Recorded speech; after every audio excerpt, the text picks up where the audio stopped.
it's interesting because there's the chicken or the egg problem where it's, do you focus on marketing, do you focus on sales, right? If you don't focus on marketing, people don't know who you are. But once people know who you are, if you're not good at selling, you're gonna lose those people. But if you're good at selling and not good at marketing, you can still sell people by talking to people in the world. You don't have to be a great marketer, so it really depends. Code Meets Bagel We're rolling. at Starbucks. At Starbucks with the man, Mr. Ross himself, Mr. Z Ross. It's from my YouTube channel. That's good though. Yeah. I need to start doing more YouTube content because I want to do more long form content. Yeah. And it just goes back to what you said, like content is king. There's a thing called the invisible funnel. Yeah. Where you like don't have a website, you don't have anything, but you have Instagram content that pushes people towards your YouTube page. Yeah. And then that's where you hard sell them on longer videos. Oh yeah. And you can do the opposite too. So one of my favorite entrepreneurs is Dan Martell, and he's always giving out game on. I know Dan Martell. Yeah, you know him. Yeah. You know of him. Yeah. He's one of my favorites because he's in the software space, and that's my space. So it's like. I listen to a lot of his mindsets. Yeah. I think we're talking about the same person. Yeah. Him. I listen to his money mindsets. Oh yeah. I like money's easier to attract and stuff. Yeah. Have you read his book? I haven't. Dude, it changed my business. It changed my life. I was recommended I went to Alex Hormozi's workshop in Vegas last year. I think we talked about it a little bit. Yeah. And someone there, I was in a round table, and someone's like, yo, you gotta read the book by Dan Martell. I was like, who's Dan Martell? I'm gonna write it down. What is it? It's called Buy Back Your Time. It talks about, it's called the buyback ladder. All the different people that you need to hire in your business in order to buy back your time, starting with an executive assistant, and then you hire. I think it's someone that does the delivery of your service, and then a salesperson or marketing, then sales, and then leadership. The fifth ring of the ladder is leadership. Whereas then you hire your executive team. So you step out of the CEO role and you stay as the owner and everything. That's awesome. Yeah. I definitely want to get to that point, right? I think the first avenue that I need to take in terms of hiring and building out a team is sales. Yeah. And lead generation. Because you're a business owner, right? Yeah. Like, if you don't have sales, you don't have lead gen, you don't have a business. Yeah. And that's the biggest thing I struggle with in the beginning. So it's like piecing together all these different perspectives that all these great entrepreneurs have, you know, and figuring out what works for me. Yeah. That's kind of where I'm at right now, starting from the journey that we began with. Well, it's interesting because there's the chicken or the egg problem where it's, do you focus on marketing, do you focus on sales, right? You know, if you don't focus on marketing, people don't know who you are. But once people know who you are, if you're not good at selling, you're going to lose those people. But if you're good at selling and not good at marketing, you can still sell people by talking to people in the world. You don't have to be a great marketer. So it really depends. What Alex Hormozi said, he was great at sales. So he was able to start just selling before he learned how to market. And then he learned the skill how to market, which helped him because he already knew how to sell. But I guess if you don't know how to sell and you know how to market, it's a good skill to learn, but you do need to learn how to sell at the end of the day. And that's where my biggest bottleneck was. Like early on, I was booking calls and I couldn't close anybody, bro. I couldn't freaking close anybody. Yeah. I would be taking like 10, 15 calls a week and I would get zero That's sales. A lot of calls. That's what I'm saying. And now I've kind of more so focused on booking more quality leads. Yeah. Instead of just anybody can hop on a call, right? And so getting good at sales, learning how to handle objections, that was my biggest drawback. And I could get people to the table, but I couldn't get them to eat the food that I was serving them. But now we changed that. Yeah, did you? So that comes down to like, how do you feel about in your business? Like you know, you're a software company. And for me specifically, I'm a fitness coach. Yeah. So I almost have to have qualifications for people to join my program. We all do, no matter what business you're in. You have to qualify people. I saw this thing is you want to call out the right people, but you want to also call out people who you don't want. Saying like, for example, I'm looking for people who only want to lose 30 pounds or more. If you want to lose 30 pounds or less, I could definitely show you someone else, another instructor to do that, but it's not me. I'm sorry. Like, and that disqualifies, because there's billions of people in the world. There's gonna be so many people. I mean, give me an example, I guess, in your business where someone that you wasn't qualified and then someone who was qualified, I guess. Yeah, 100%. Somebody who wasn't qualified, one, they financially can't fit the bill, you know, that's important. Yeah. But two, over the last few weeks, I've had to let several clients go because whenever I enroll people or onboard people in another program, I have a clear expectation, kind of list of things that I expect from you and what you can expect from me. And so if you're not living up to those expectations that you signed on, this is a dotted contract that you are signing, please, like, promising me you're going to hold these expectations. When you don't do that, it kind of disqualifies you, right? And then I have people who are just doing everything I tell them to do. Those are the people that I like to work with. And I guess in terms of like disqualifying somebody from the jump is, we're on the phone and one of the questions that I ask them is, hey, you know, what's your commitment on a scale of 1 to 10? Like, I want to know and I want to gauge how committed you are to making this result happen, because I only want to work with people who are driven and ambitious. So some people will get on the phone with me and say, hey, I'm like a 4 or I'm a 6. And I'm like, hey, well, you know, I love the fact that you gave me some of your time today and I appreciate that. I'm grateful, but I just don't think it's going to be the best for us to move forward, because I want to work with people who are committed, A, because my success or your success depends on my success and vice versa. But B, it's like you don't want to waste your time, waste your money, waste your resources to not get the result that you want. But, so that's what I've had to go through. But it's interesting because a lot of people who are in that position, they may not currently have the knowledge. It may not be that they don't have the tenacity to do so, but they don't have the knowledge and skill set to do it themselves. Now, I heard this thing where there's 3 pillars to, let's say the fitness industry specifically. There's working out, there's dieting, eating healthy, and then there's accountability.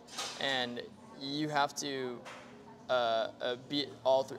If you have one of those 3 pillars missing, they're gonna fail, right? If they don't have their diet correctly, if they don't actually hit the gym, or if they are not accountable. Now, would you consider yourself not just a fitness coach or a dieting coach, but an accountability coach as well? Yeah, 100%. I think that's one of the things that kind of has allowed me to create some good results for some of my clients is they know that I'm there every single day. I might not be there with them physically, but like I'm looking at all their food that they're eating. I'm looking at, you know, all the work. I'm planning all their workouts. And yeah, I'm just making them make sure that they get their water intake. So it's like, I would say I'm 100% an accountability coach. I'm not even a fitness coach. I'm more of like a, hey, because I can write you a plan that'll help you lose 1,000 pounds. But if you don't do it, then it's like, what's the point? But if I hired you, let's say, for example, and I wasn't at a 10, let's say I'm at a 4 or 5, and I'm hiring you as my accountability coach, I can't have you quit on me because I don't know how to be accountable. No, that's literally your job. I get what you're saying. But after a certain point, it's like you're beating a dead horse, right? Like if we come together and you haven't done it in like 2 weeks. Do you know why though? Have you figured out the underlying reasons why? Is it the same reason every time? They kind of just give me the runaround on excuses. Like, and I ask them and I say, hey, look. Like, I can't want this more than you. Like, you have to want it more than me because you're doing the work. Is this online specifically? Yeah, yeah. Okay. Yeah. Online's interesting. I mean, I know the online space, but I don't know the online gym space. I think what you might have to do, because that's one of the pain points you're having. It doesn't happen often. It just happened. It's happened like once now inside of the business. Yeah. Where it's like, okay, bro, like. Okay, that's fine. I thought this was a recurring issue. No. Okay. But I'm just saying, like, in terms of qualification, like, there's standards that you sign off on that I expect you to withhold. And as much as I do my job, you know, like, the accountability portion is there. Like, I text my clients every single day. I'm having multiple conversations with them throughout the day. I'm asking them to send me pictures of their nutrition. I'm monitoring their calorie count, their step count, how much water they're intaking. And, you know, there's only so many things you can do to kind of press somebody to the point of like, hey, do you want these results or not? Yeah. Like, do you want the results? And what was their response when you said, I mean, there's nothing wrong with letting a client go. I've let clients go. Yeah. But like, I thought, you know, if this was a recurring issue, then, you know, I would say maybe it was you. But, you know, because at the end of the day, everything that happens, I still take full responsibility for it, right? Absolutely. And you know what? I probably did fail them. And it's kind of hard to say that, but like at the same time, I've helped a ton of people out, so I can't let the couple of people who like I did a bad job at accepting them into my program. I should have vetted them more. Is what I'm trying to say. There it is.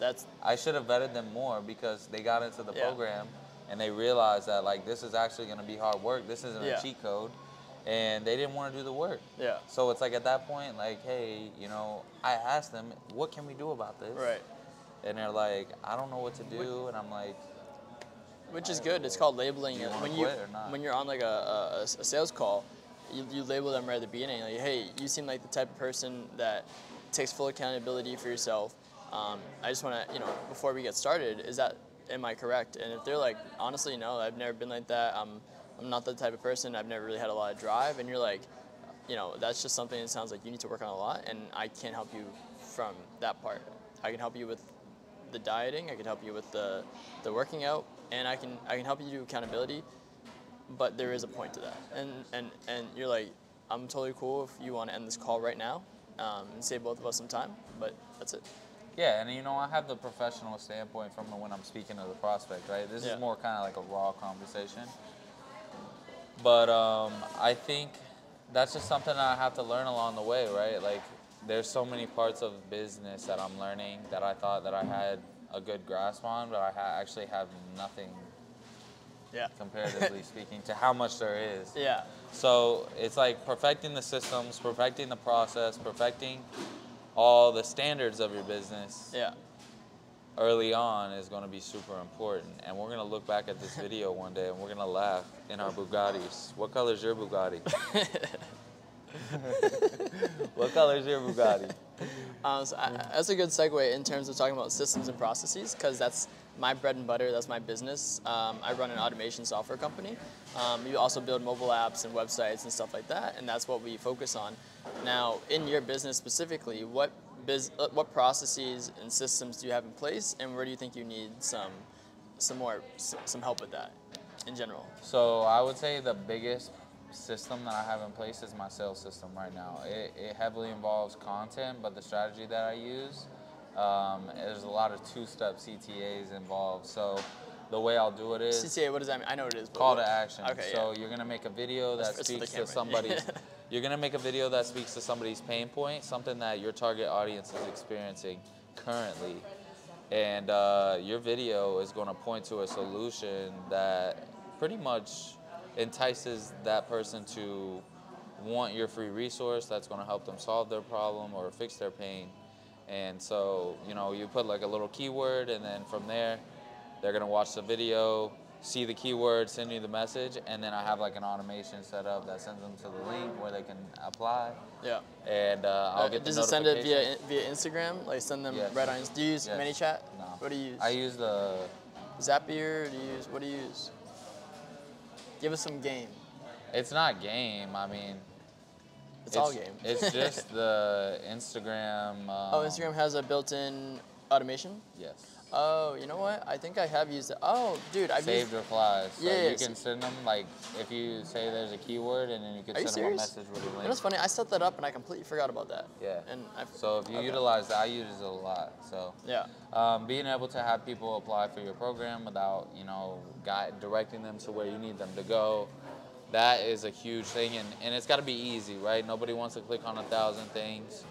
Where I will say I need the biggest help is I need some form of group chat, right? Because part of what he said is I'm an accountability coach. And so oftentimes I send out messages to my clients every morning, giving them motivation, you know, kind of spark up that energy a little bit. And so now, currently, I'm sending every person an individualized message, and I've tried to create a group chat for them, and half of them, you know... Like a group chat with everyone? Yeah. Half of them don't interact in it. So it's like, how do I figure out a way to get everybody engaged into the group chat? Yeah. Are you using, what platform are you using? Are you Facebook? Right now, I'm just using Trainerize. Trainerize? Okay. You could use, Trainerize has a group chat? Yeah, so like I have a group chat, but nobody really goes into it. My recommendation is outside of that, you could use a Discord, and what you can do is you can create a bot. so I'm building. I'm gonna tell you some cool shit I'm building right now. But bots are really cool because it keeps them interacted, even when and it can look to see how often they're not logged in, and if they haven't done it within a day or two, the bot can be like, hey bud, just pinging you. How's everything going? Want to make sure and Discord bots. I'm working on a Slack bot for an ad agency right now, and you know, they're really powerful in terms of like user interactivity and everything. So yeah, because the more clients I get, well, I want to create a system where it's like the time I'm spending is set. It's a set time, and I can service 100 clients, I can service 50 clients, I can service 20 clients without investing more time. Mm-hmm. So I want to have more clients, but I want to keep the time. So like the automated systems and stuff, that's something I still gotta. I've been more so focused on getting good at sales. Yeah. And just selling shit. Right. First, and that's where I. So sales is pretty good. You'd say right now. Yeah. Right? Yeah. But then it comes to the point where like now I'm investing more time because I don't have these systems set up in place to be able to take my hands off of it completely. Yeah, which is you know, and my biggest thing is I love either you can do it's a DIY, do it yourself. I teach you how to do it yourself, or for people who don't have the time, you know, they set up a call with me and they say, oh, we sit down together and I learn the process that you're trying to build out. What's the outcome? Specific outcome has to be something tangible that you can see, and then we use some sort of system. I have so many different ones that you can use, but based on, like, let's say you use Trainerize, you use Stripe, you use whatever 3-4 softwares you use. You can use like, was it? You can Gumloop, Zapier, Make.com, NAN. I don't know if any of those sound familiar to you, but Zapier for sure. Zapier, yeah. Everyone uses Zapier. That's like the entry barrier one. And then my favorite is actually custom coding, like vibe coding it. And so you can have like custom dashboards and everything. That's something I'm building out right now. That's fire, bro. Something that I'm building out is, I was working on this today. It's a AI-powered business dashboard that allows you to see different metrics and everything on your phone and on the thing. You should, bro. You can sell that, bro. Yeah.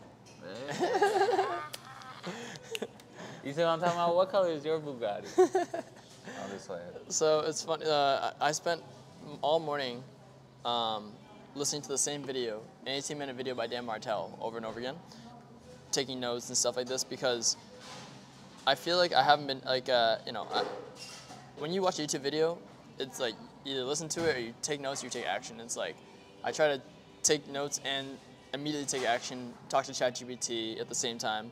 And what I wrote down, I hope I have it.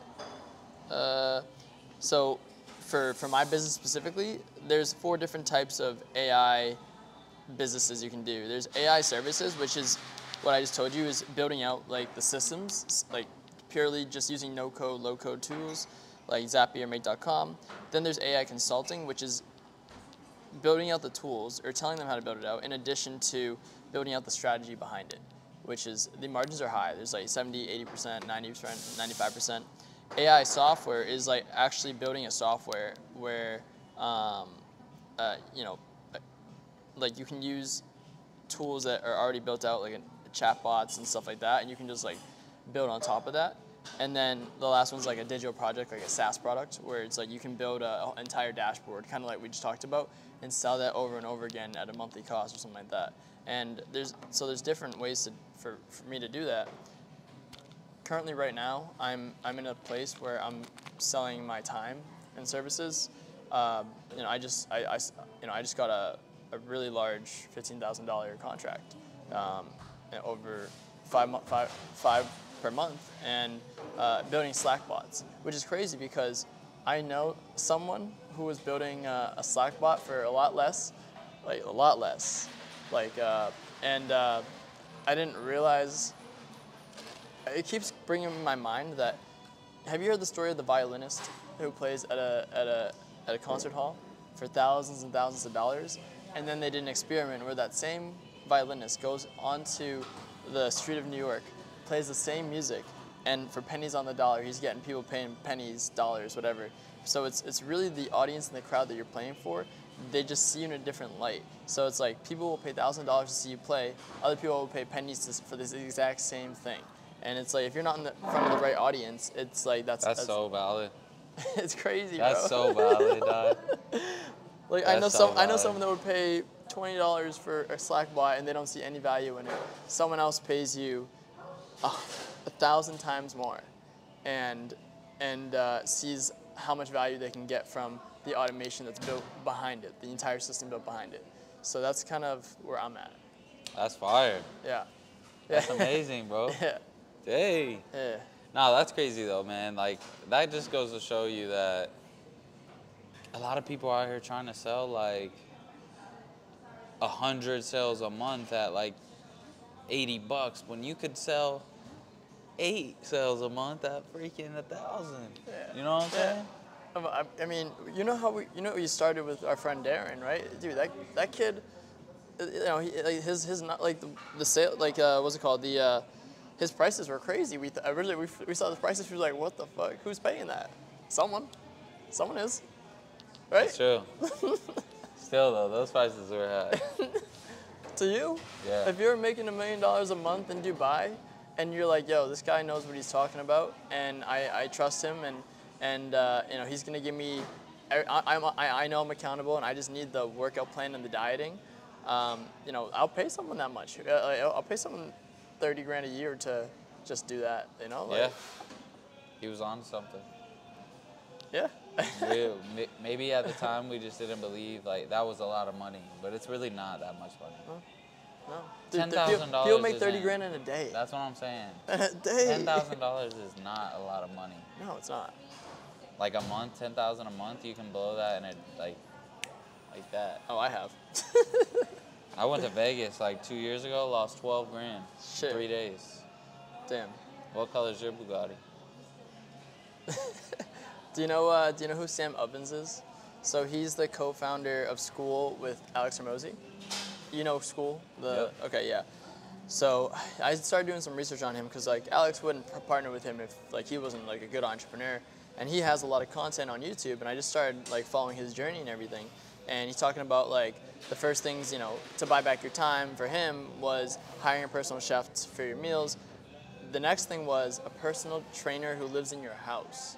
And I'm like, interesting. So he actually introduced us to his trainer on the video, and he's like, I pay this guy to live in my house, and I don't have to think about what I'm eating. I don't have to think about what time we're going to the gym. He wakes me up at 6:30, and I know we're hitting the gym.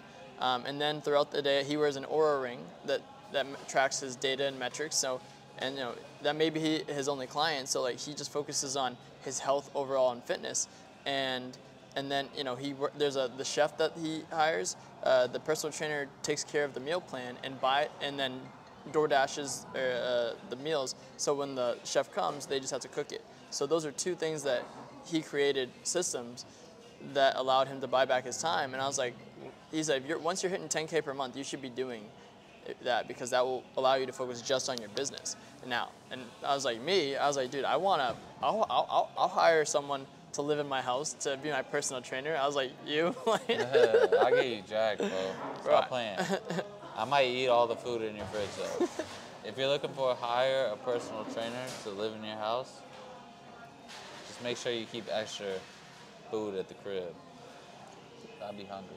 No, but I agree, though.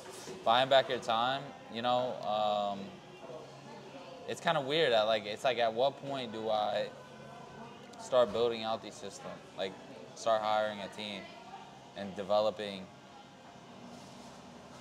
like a real team, I guess. Like, yeah. At what point do I do that? I think you should start as soon as possible. And you know, like I said, you can never you can bring a horse to water, but you can't make him do it. Like I could tell you all day what you need to do, but if you don't see the need or believe in it, then I can't help you. But like my goal is to give people as much resources and of how automation works, how it works specifically for your business. That's kind of the AI consulting, automation consulting, and then the implementation is where I make all my money, is because people don't want to spend the time doing it themselves, everything like that. So. And are you gonna start building out a team? Yeah, 100%. I'm trying to. I actually created a website called hiringlawfirms.com because one of the companies I'm working with is a law firm, and they're like, "Can you help us like get more leads?" I bought the domain for $12, and then I pushed out an ad on LinkedIn, and I had 30, 40 people apply, 20 questions qualification within one day. In 2 days, I had a ton of applicants, and then I pushed them through a CRM, ClickUp, and then it allows me to move them to different stages, and it allows me to send out an automated email based on what stage they're in. And then it's basically kind of like, so if I could do that for one company, I can do that for multiple companies. And so that's what I hope law firms hire. That's one of the things I'm working on. But really, it's the system. It's the system behind it. It's not just specific. Like, but I am focusing on law firms. So, is there? Let's say like you created a one-time automation that somebody could just buy and start using in their business. Is that what you're speaking about? So yeah, it's like a plug and play. So it's like, there's setup time. So they have to create certain accounts. They have to get set up on my platform. But once the setup is complete, everything else is already built out. So I know how the workflow already goes. So it's just basically training and teaching, and then they're off to the races. Wow, that's intense. Yeah. You're doing some big stuff, bro. Yeah. That's amazing. Yeah. It's crazy just to think about coming from where we started. Yeah. You want to tell the camera where we started, or? Yeah, I mean, it was about this time last year, to be honest with you. About this time last year, we kind of met through a mutual friend that was doing some online fitness coaching, and I had just lost 120 pounds, became sober, and I was like, it's time to be an entrepreneur. If I did all this other crazy stuff, it's time to be an entrepreneur. That's what I wanted to do. So God started placing me in alignment with people that also wanted to be an entrepreneur. That's how I met Zach. That's how I met Darren, which was the gentleman at Precision Focus? Precision Focus Coaching, yeah. Yeah, so we kind of came together and we started working with. He was doing copywriting at the time, and I had a clothing business, but I also had software experience, so I came to help out with advertising, which I don't know why I said I would do it, but I did it. Anyways, but it was such a learning experience. And then we we all parted ways, but we stayed in touch. And you don't lose touch with people who have drive and are trying to build together. Yeah. That is factual. A lot of my friends, man, I've kind of lost a lot of people throughout this journey of being an entrepreneur, man. And people like Zach, like he said, you never lose touch with those guys because they understand that the journey that you're on. A lot of people don't understand it. It's tough, it's difficult, it's lonely. And if you're going through it, just keep pushing and it's going to be worth it. Yeah, nice. You want to plug in your socials, your business real quick, and your offers and what you do and everything? So I am Jacoby Bass. We're over at LifeReboot Fitness, based out of Orlando, Florida. My Instagram is TheReel, TheReel, Jacoby at Instagram. I don't really have anything else at the moment. I'm working on starting up the YouTube, getting some TikTok out there, but not really too much focus on anything but IG right now. Yeah, we just love to help people get in the best shape of their life. I lost 120 pounds. I'm a recovering drug addict, alcoholic. So, just being able to give that gift back to other people and to help them, regain their strength and get back to the best version of themselves. That's why I'm on this planet. And, God calls me to the table every single day to walk in faith, and I love every second of it. Awesome, and I'll just give mine too for a sec. If you don't know me, my name is Zach Ross. I'm an automation specialist, and I run a software development company called Code Meets Bagel. My Instagram is Zach with 2 H's, ZACHH.Ross. That's basically my handle for most things, and we help businesses automate anything in their business. We build mobile applications, web applications, websites. We do all the things. I've been programming for 14 years, since I was 14. I'm 28 now, and I was a software engineer for about 10. So, I've done a lot of stuff. I've had a lot of failure, but you know, if, as long as you don't quit, no matter what, entrepreneurship is long, life is long, we're young. You know, even if you're in your 30s and 40s, you're still young. Like we're all here to learn on this earth, and every day is a new day. I woke up this morning in a terrible mood. Within an hour, I switched that, and I was in the best mood of my life, and here we are today. So there you are. Have a good one. Peace.